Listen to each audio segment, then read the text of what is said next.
But going back to sort of some of what you talked about in the panel today about all the wheeling and dealing and the eye contact and the things that people do that, you know, the deals that are made.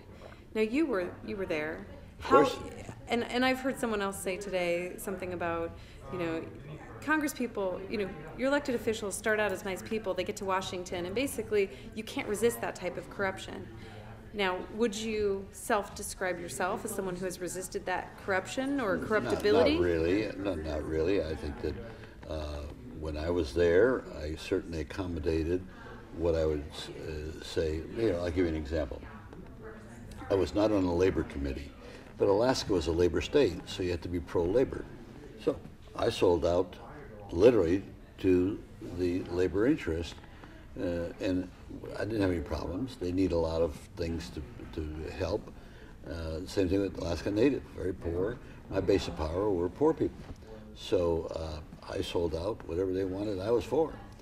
Now, by selling out a part of what you can do, it now leaves you free to do other things that you truly believe in and want to see happen.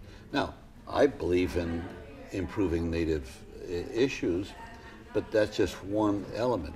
You have to satisfy your constituency if you're going to stay there. That's the reason I lost. I slowly alienated every single constituency that supported me. And I did it because on occasion I disagreed with them.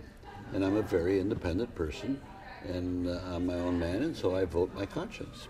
And I paid a price for that. There's nothing wrong with that. I served 12 years, and I believe that's just enough time to stay there and get out.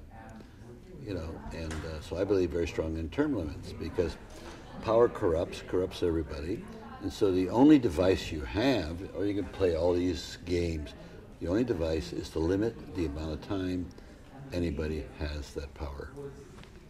That's simple.